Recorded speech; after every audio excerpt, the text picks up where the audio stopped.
Tama, may punto si Dado. Dapat talaga i-assure ni BBM ang kaligtasan ng vice. Daming trolls dito, Sir Badong. Board yata mga tinapuran na nantik. Kahit saan po, kahit maliliit na channel, nakakalat yan ngayon eh. Magandang gabi. But maski nga doon sa maski doon sa EDSA, ang dami nakapaligid eh. Yung mga nagbibideo, pag may nakita sila doon, katulad kanina, may nakita ko, may nananawagan, may nawawala pong bag. Nanawagan po yung pagka, naku, sabi ko nga, bakit naman nanawagan sa mic? Maya-maya lang, habang nagsasalta, yung nawawala po yung bag dito, baka may nakakita. Ito po, ibig sabihin na misplaced lang. Pero paano po nila present yung mga naroon po na nagbibideo? Pinutol na nila doon hanggang doon sa nawawala yung bag. Tapos sasabihin, mga mandurugas talaga at mga magna talaga tong mga Duterte. Mana sa amo nila eh. Ayan. Caitlin, dapat daw protektahan si BP Sara. Duterte admin 17 trillion budget. Ay 1.7 budget, dami project in 6 years. BBM 3 years, 16 trillion, no project. Kita nyo? Anong magagawa natin, boss? Ano magagawa natin, boss Bads? Hindi talaga marunong maging presidente. Correct. Sa tingin mo, yung white envelope si Lisa yun? Hindi po ako nagde-deal dyan sa mga white envelope. Sinabi na nga ni BP Sara na galing kay Lisa, yung unimportant daw. Bangag talaga si Daniel. Alam nyo, bitag yan eh. Hindi natin alam kung yan ay galing talaga, kung si Tunying ba talaga yun o AI. Wala naman po. Pero may katotohanan naman po yun. Pwede naman po talaga nila yun kasi iinit eh. Meron na kasing mga karanasan dyan sa impeachment. Nagpapainit ng tao yan eh. Unlike po this, eto kasi sa investigasyon, kontrolado nila eh. Bawal kang sumagot ng alanganin. Pero po sa impeachment, meron ka ng attorney. May tagapagtanggol ka na. No, yun po yung pagkakaiba eh. Korte na yun. Korte na. So, may nag-uusig sa'yo, meron din nagtatanggol sa'yo.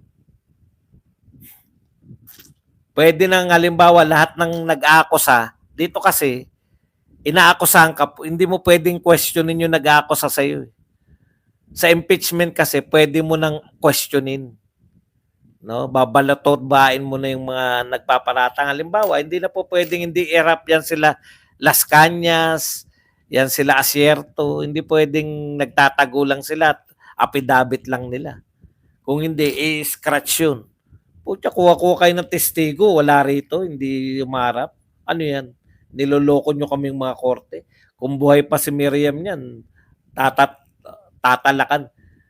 Sabihin nila, impeach kayo. Parang ganito yung impeach kayo ng Vice President. Yung inyo namang mga testigo, hindi nyo naman kayang paharapin dito. Ano kami? Niluloko nyo? Tapos mag-i-English na. Yun ang hindi ko kaya. Totoo yun, may nagsuli ka agad nun. Baka na misplace lang yun nung nakaiwan. Yung bag na yun. Maribel, Sting, kainin mo. Diyos ko naman. Ito talaga si Roro. Boss, sa tingin ko talaga pinag-iisip sila ni BP Sara kagaya na sinasabi niya. This is the end. Sila nag-iisip ngayon. Malalim masyado si BP Sara. Napanood ko may naka-one bag, may nakasauli agad. Di ba Sir Buds, paniwala kung siya mismo magsalita sa media kung totoo, bakit pinadaan pa kay Tunying? Kaya nga hindi natin binabalita pa muna yan. Alam nyo po yan, natansya na nila yan. Pwede naman malapit din naman sa katotohanan yan. Pwede rin hindi siya nag-isip noon kasi bahala na kayo dyan. Pwede nyo naman i-delegate lang yun. Maribel, honghang. Pag samasamahin man nilang utak nila, hindi pa rin nila kaya si BP Sara. Magaling si BP Sara gumawa ng patibong. At saka ang kagandahan sa kanila yung tapang. Nakita ko yun, yung sasarahan ng pintuan. Nakatingin lang si BP Sara eh. Yung iba yun, gagano na, di ba? Siya nakatayo lang na. Sige, subukan mo. Pagsamasamahin naman, Sir Bats, nakakahiya ang gobyerno natin. Correct. Hindi tayo ginagalang sa ibang bansa, kala nyo. Teka muna, as lang po. Bakit till now ganyan pa rin ang Pinas? Paganda na po kasi tayo, Ma'am Yoshi Kinakubo, no? Papunta na tayo ng kaunlaran. Build. Mababa na po ang krimen. Takot po ang mga kriminal nung panahon ni Duterte. Siyempre, isang bangag na presidente lang po, durog-durog na tayo lahat. Puno na kasi si BP kay BBM. Under desire. Shout out, boss. Cholo, LDS Banateros. Puno na kasi si BP kay BBM. Ito, kung totoo, mapagmahal ka sa kapwa mo, kahit sinong tao, dudumihan ka. Hindi papayag ang Diyos na masisira ka. Karma is real. Ang ganda. Sa tingin mo, Boss Badong, bakit ginagamit ni BBM ang tokhang speech niya laban kay BP Sara? Yun na nga. Di ba? Para po magmalinis. Para magmalinis kuno. Kasi alam naman natin, identified kay Tatay Digong yung tokhang. Na hindi na ubre yung tokhang-tokhang. Tot mo. Watching from Siargao, Sir Badong, Edwin. Good evening po. Sir Bads, kuha mo na si Senator Miriam, English naman. Ayun lang, kulang natin yung English. Boss Bads from Nova QC. Sir Badong, nakakayang isipin ng presidente ng Pilipinas ay under desaya. Yung asawa niya ay pinatay niya ang pobreng sundalo dahil minura niya. Ako naman, di naman ako naniniwala na nakakahiya maging under desaya. Ang nakakahiya po yung hindi ka marunong magpresidente. Hindi po yung pagiging under desaya. Sa Pilipinas po, katanggap-tanggap yan at dakila ang tawag sa mga taong tinatagurian nilang under desaya. Yung PNP nagsabi bayad daw ang mga nasa EDSA. Parang petrol daw yung mga tao. Sino mas malala? Sinabi na AFP o pulis ngayon? Alam niyo po, sa totoo lang, hindi po namin nakita na may interview mga pulis. Yung mga pulis nag-interview. Gilid na gilid siguro yun. Mga tao po ron, hindi nyo po alam kung saan galing. No? Hindi nyo po kilala. Pwede ring mga tanim rallyista, di ba? Pwede naman yun. Ginawa na nila yan eh. Kaya lang noon sininyo. Ngayon, PNP spokesperson na. Same dialogue. Di ba? Ngayon, kung ang sasabihin nyo, ang lagayan lang ay 500, tinitiyak ko sa inyo, wala po nakatira doon sa mga taong, yung mga naka-itsura ng mga tao doon. Ang mga kadikit po ng EDSA, Forbes Park, yung pangmayayaman po yun. No? Lahat po yun yayamanin. Imposible yung may naglakad papunta ron. Kaya kung iisipin nyo yung 200, ay nakuha, alam niyo yung ibig ko sabihin, pwede rin naman. Kasi yung mga vlogger nag-aalok sila. Yung mga gusto, walang pamasahe, gusto pumunta, magbibigay kami. Isang vlogger, nagsabing ganun na naka-live siya. Kahit po mga 10, basta dito lang sa Metro Manila. Yung po mga 200 hanggang 500, halos pamasahe lang po talaga yun. Hindi po yun yung bayad. Sinisita nyo yun. Yung 5,000, 10,000 na vote buying. Vote buying ang tawag ni BP Sara dyan sa AIX, sa Tupad, at iba pang ayuda. Vote illegal na vote buying ayon kay BP Sara. Walang sumisita sa inyo. Pero yung mga binigyan ng maliit, sisitahin nyo. Na bayad yung mga rallyista. Diyos ko naman. Kung meron mang ganyan na naghahanap ng bayad, napaka-konti lang yan. Siguro may nangako sa kanilang barangay o kung sino man na gusto nagsama sa kanila. Wala nga pong leader dun eh. Pinangantawan na lang nila ni Ka Eric na siya na yung magkuman-kuman dahil siya yung sanay sa mga rally-rally. Naibang katapangan ni BP Sara, chill lang pagkatapos maraming issues. Ayan, punks. Uuwi ka na. Ruru, ayon ba ang ginasa ni Kokak? Di ko alam na nagmumura pala yun. Wala kaming tiwala sa iyo, Martin. Sabi ni BP Sara. Hindi maintindihan ni Martin na ayaw sa kanya ng tao na maging presidente siya. Wala eh, walang pakiramdam si Martin. Akala niya hindi niya na inulit, di ba? Pero nung time na siya, kala niya tuwan-tuwa sa kanya. Hindi natutuwa sa'yo. Iba yung natutuwa sa pinagtatawanan. Iba yung nakakatawa sa katawa-tawa.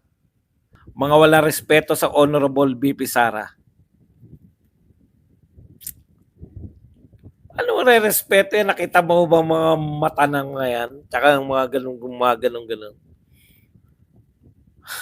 Shoutout Sir Badong sa wife ko si Rose. Maribel, mukhang tayo ka naman pala. Point of no return si Sara, need na tapusin lahat ng issue. Duterte, grabing nakakadismaya na ang gobyernong Pilipinas. Alam na ng buong mundo na ang katungkulan ay wala. Putyan tindi. Ay wala na sa batas ang ginagawa. Sir Buds, nagsasalita na ngayon si Captain Dado. Ngayon sa EDSA. Talagang ganun. Wala ako ron. Wrong timing siya. Hindi niya tuloy ako nakamayan. Di ba nananawagan bukas yan? Kaya nga ako nag-reserve ng lakas dahil baka malaki bukas eh. Ano masabi mo, Boss Bad, sa mga pulis na naghain ng kaso laban sa guard ni BP Sara? Karapatan naman lahat ng taong maghain ng reklamo kung sa tingin nila ay sila ay nagawa ng hindi karapat-dapat. Di ba? Ganun talaga. Karapatan po ng tao yan. Wala pong problema dyan. Ang pinoproblema ko po, yung tinatanggalan ng karapatan yung tao. Karapatan maging malaya ni Attorney Zuleika Lopez. Pinakulong nyo dahil lang sa kapretsyo ng isang kriminal. You cannot put the good man down, Sir Buds. Correct. Asa Maynila na ata si Captain Dado.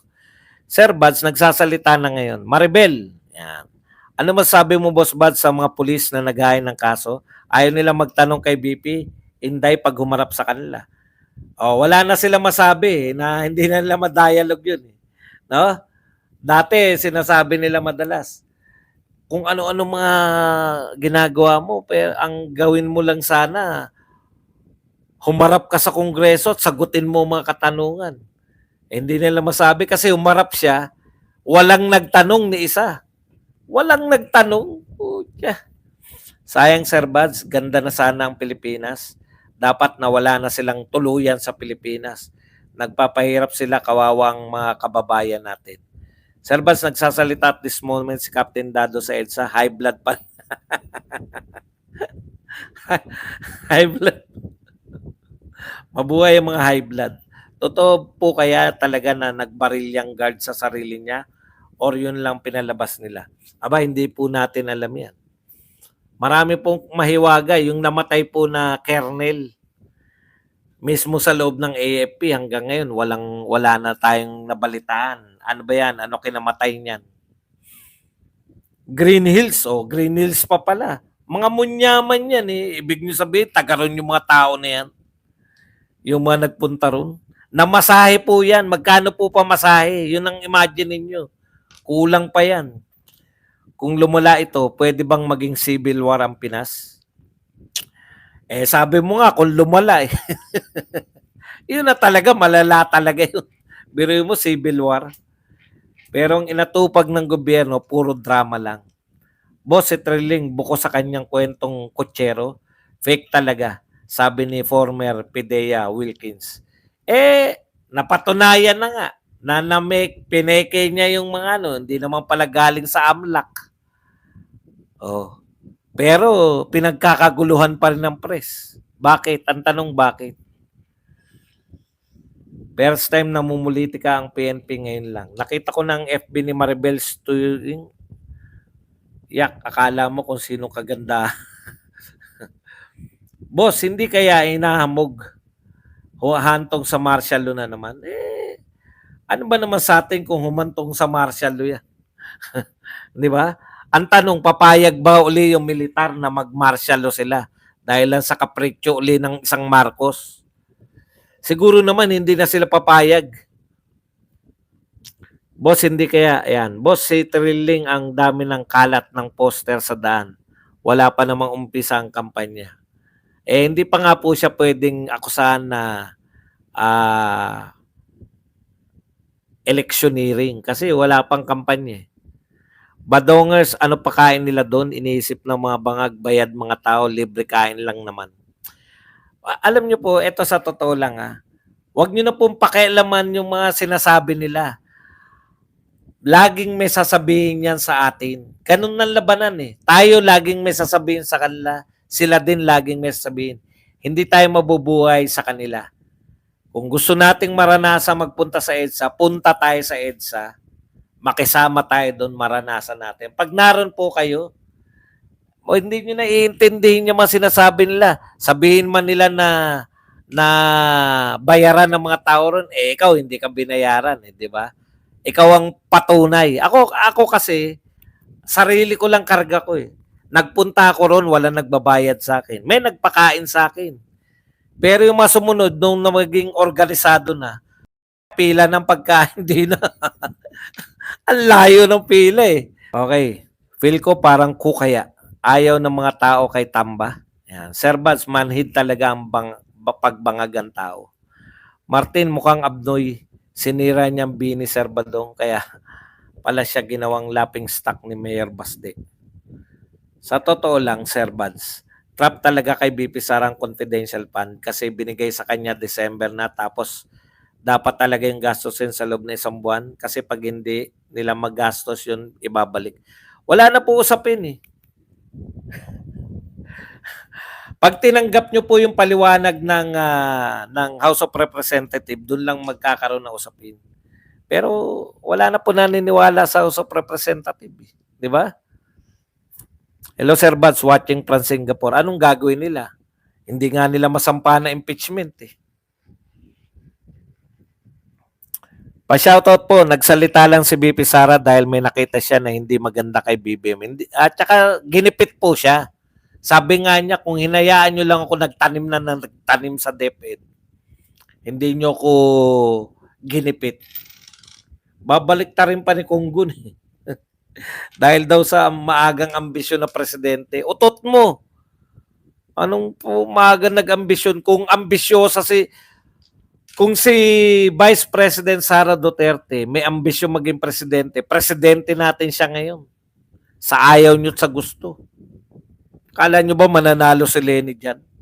Kaya nga medyo nakadikit siya kay BBM dahil si BBM ang kalaban naunawaan nyo ba ibig ko sabihin? Kung si Sara Duterte, three-way tie, ubos yan, dalawa na yan. Sablay ang pulis. Kasi paghiga ako talagang tulog ka agad Grabe, yun din ang gusto ko kaya daig ko pa nag-exercise pag nagpunta ako na EDSA. Pero kung pupunta man ako bukas, magdadala ako ng bangko, yung mga folding chair na maliliit lang. Sablay ang police dyan, hindi na nag-confirm, nagpa-press ko na lang niya. Boss Bas, bakit parang galit si Amy Marcos kay BBM? Style lang ba para sa 2028? Hindi ko po alam kung ano po ang gusto nila. Siyempre gusto nilang iligtas ni Amy pa yung di ba? Matalo man si BBM, kaibigan pa rin niya yung mga Duterte na next president. Parang gano'n. Threat kasi si BP sa kanila, kaya iniipit nila ngayon, Duterte pa din kami. Pag mga bangag, di talaga marunong rumespeto. Ang sarap, no? Masarap palang lusubin ka. Ang dami kong views ngayon kasi lusob-lusob lang ng sangkatutak Boss Buds, baka tumawag si Trump kay BBM kaya nataranta na. Hindi naman. Bit naman pagkakaabala ni Trump yan. Kayo naman masyado. Marami pong problema si Donald Trump para intindihin niya si BBM. Kayo naman. Hindi na po tayo niintindihin niya. Hindi po tayo importanteng bansa. Bakit hinayaan lang ni BBM na binabastos lang ng Congress ang Women's Correctional? Sa totoo lang po, marami pong hindi na alam si BBM na nagaganap. Na sa ilang taon po niya, 2 taon mahigit, magtatatlong taon si BBM. Nakita ko na yung, yung paraan niya. Hindi nga siya marunong mamuno. Sa tingin niyo, maiisip niya pa yan. Nabudol ako. Bakit hinayaan lang ni BBM yan? Boss Bats, nakakaya talaga ang pinagagawa ngayon nila ngayon kay VP Sara. Ngayon lang yata nangyari. Yung police dinimanda ang Vice President ng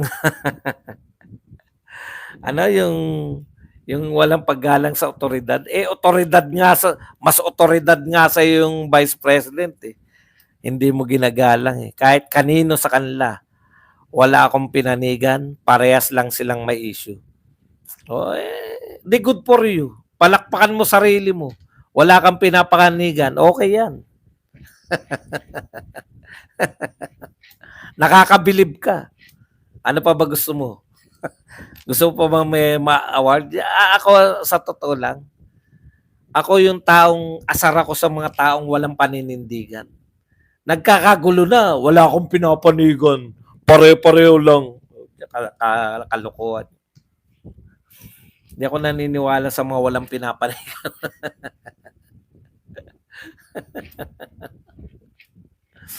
Roro, pag mabaho bungangal, sigurado tsaka yan. Caitlyn.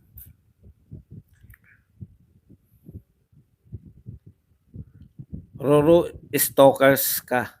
Yes, bukas daw, one time, big time, people's court, bitayin lahat ng mga buhaya.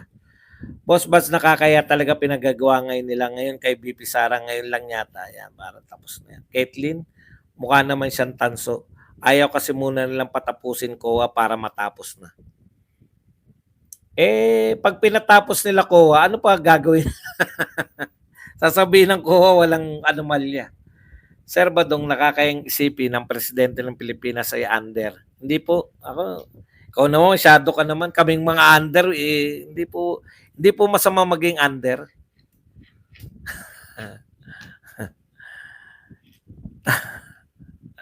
Boss Bats, Captain Dado nasa EDSA na. Ano magagawa natin? Pipigilan ko ba siya? Binigyan ng second chance sa mga Marcos, sinayang nila ang pagkakataon. Sansi Trillanes at ang CIA back. Yan, etc. etc. Pemboy Trillanes, dapat ayun, ipakulong sila. Peke ang pinagsasabi ni Trilliling.